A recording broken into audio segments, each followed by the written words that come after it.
Hi mga mare! Welcome to my mini vlog!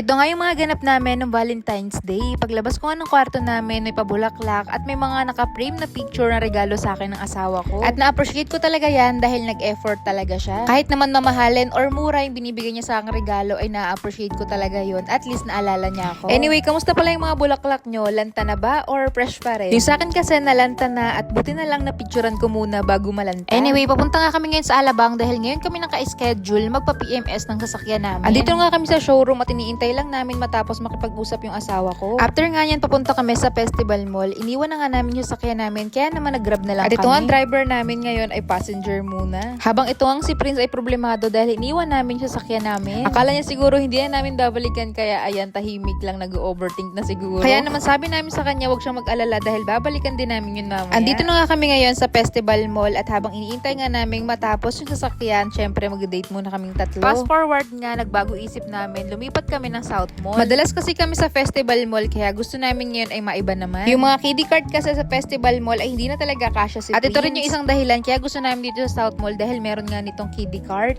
Ang bilis kasing lumaki ni Prince, siguro nga mailang buwan na lang din ay hindi na siya dito kasya. Anyway, ito nga, napadaan kami sa Yaw-Yaw at kapag dumadaan talaga kami dito, nako, hindi talaga pwedeng hindi ako bibili dahil sobrang favorite ko. After nga niyan, dito na kami sa elevator at tignan niyo naman yung kapit ni Prince. Nako, kapit na kapit talaga sa short ng daddy niya. Umakyat nga kami ng third floor dahil gusto namin manood ng sine, kaso nga lang pagdating namin doon ay wala naman kaming magustuhan. Kaya sabi ko, kung manonood kami ng hindi namin gusto, baka hindi lang worth it at sayang ang pera. Kaya naman naisipan na lang namin mag-bowling.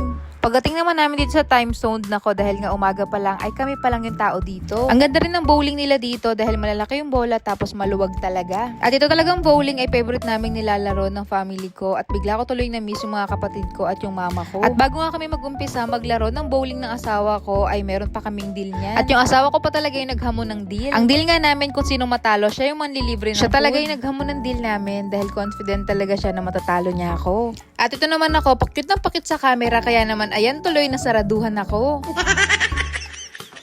Ang tagal ko kasing tumira kaya naman yung isa kong tira ay na-forfeit niya. Kaya naman sabi ko sa isip ko, nako, sure na talaga na matatalo ko dito. Nako, lagot talaga kapag natalo ko dito, biglang mabubutas yung wallet ko. Pero habang tumatagal nga yung paglalaro namin ay napapansin ko na mas tumataas pa yung score ko sa kanya. At ayan nga yung last na tira niya na, nako, buti na lang talaga mataas yung score ko at ako yung nanalo. No match pala tong kalaro ko, ang lakas pa maghamon ng deal. Char.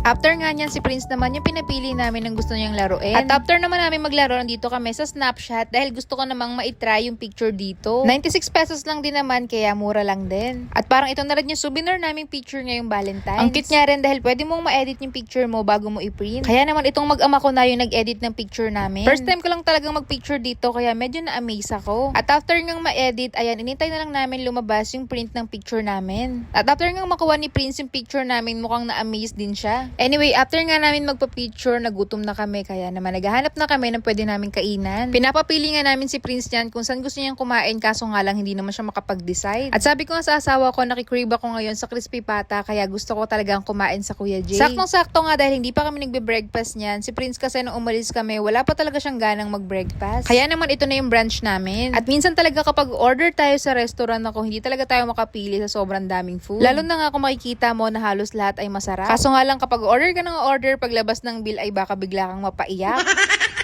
Anyway, ito na nga at sinerve na yung nakikrave ko ang crispy pata. At ito pala yung in-order ng asawa ko, yung puchero, at nako, sobrang sarap din yan. Ito naman yung kay Prince, yung sinigang. Tapos umorder din si Prince ng grilled chicken. Gustong gusto talaga ni Prince yan dahil favorite niya talagang kumain sa inasal. Umorder nga rin kami nitong isang halo-halo. Hati na kami dito ng asawa ko dahil hindi naman namin kayang ubusin yan. At umorder pa si Prince ng watermelon shake pero hindi naman niya masyadong nagustuhan. Pero nung tinake out naman namin yung watermelon shake, doon niya lang na-appreciate kaya naman naubos niya rin. Anyway, kain po tayo. Simple lang yung celebration ng Valentine's Day namin. Ang importante nakapag-bonding kaming tatlo. Fast forward nga dahil marami pang natira sa mga food na in-order namin kaya ito tinake out na lang namin. Saktong-sakto nga dahil hindi na namin iisipin pa yung pang dinner namin mamaya. After niya napadaan kami dito sa Hola at favorite talaga namin tong bread na to kaya naman bumili muna kami bago kami umuwi. At nag-text na nga sa amin na tapos na yung sasakyan namin kaya ito nag-grab na kami pabalik sa showroom. At tignan niyo naman si Prince, mukhang napagod nga kakagala ngayong araw. At nandito na nga kami ngayon sa showroom, sinisettle lang ni Daddy tapos pwede na kaming umuwi niyan. O siya, hanggang dito na lang muna for today's mini vlog. See you on my next one. Bye!